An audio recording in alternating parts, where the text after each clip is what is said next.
भाजप आता ऑगस्ट महिन्यात विभागनिहाय संपर्क यात्रा काढते। या यात्रेत जिल्हानिहाय जनता पक्ष तसेच पदाधिकारी संवाद मेळावे आयोजित केले जातील।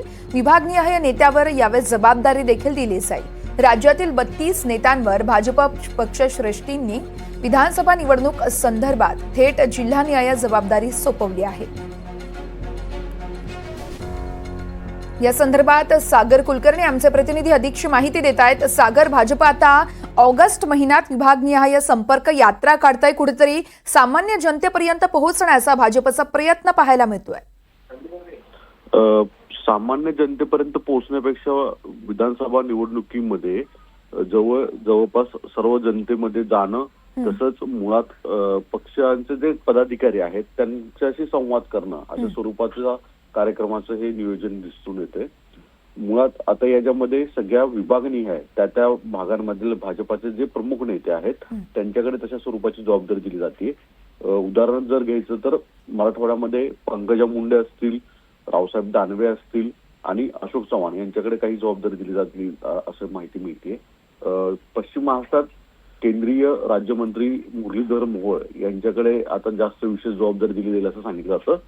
तर विदर्भामध्ये स्वतः देवेंद्र फडणवीस असतील, नितीन गडकरी असतील आणि चंद्रशेखर बावनकुळे तसंच संजय कुटे जे कुणबी समाजाचं नेतृत्व करतात।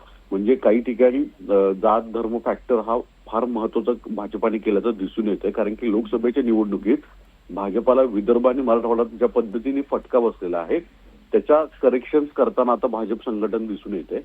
जवळपास 32 भाजपातल्या राज्यातल्या महत्वाच्या नेत्यांवर जिल्हानिहाय जबाबदारी दिल्याची माहिती देखील आता एनडीटीव्हीकडे उपलब्ध होतीये।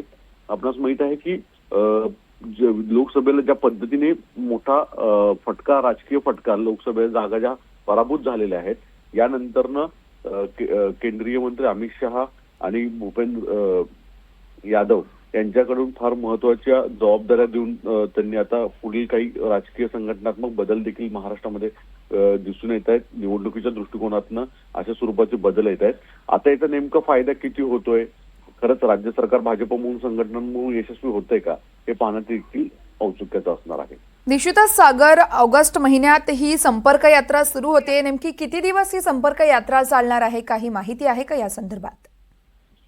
जवळपास 2 आठवडे याचं नियोजन केलं जाणार आहे। प्रत्येक विभागामध्ये जसं आपण म्हटलं तसं त्या विभागामध्ये त्या प्रभाव क्षेत्रीत असणाऱ्या नेत्यांना तिथे प्रत्येक जिल्हानिहाय महत्वाचे तालुका केंद्र जे असतील अशा ठिकाणी जे पब्लिक वोटर्स आहेत त्यांच्याबरोबर संवाद केला जाईल।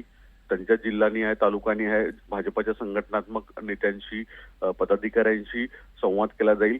या दोन्ही गोष्टींमध्ये भाजप केंद्र सरकार म्हणून, मोदी सरकार म्हणून कोणकोणत्या योजना गोरगरिबांसाठी, सर्वसामान्य जनतेसाठी, दलित किंवा आदिवासी बांधवांसाठी कोणत्या आणलेल्या आहेत, राज्य सरकारने आता नव्याने ज्या घोषणा पब्लिकसाठी जाहीर केलेल्या आहेत, विशेषतः लाडकी बहीण असेल, तरुणांसाठी बेरोजगार भत्ता असेल, महिलांसाठी 3 सिलेंडर मोफत असतील आणि सगळ्यात महत्वाची गोष्ट म्हणजे कापूस आणि सोयाबीन यासाठी जे राज्य सरकारने आता हमी भावापेक्षा अतिरिक्त पैसे देण्याची भूमिका घेतली आहे, त्याच्या संदर्भामध्ये प्रसार आणि प्रचार या दोन्ही गोष्टी विधानसभेच्या दृष्टिकोनातून केल्या जाणार आहेत। जवळपास 2 ते 3 आठवड्याचा हा कार्यक्रम असणार आहे। निश्चितच सागर, खूप खूप धन्यवाद दिलेल्या संपूर्ण माहितीसाठी।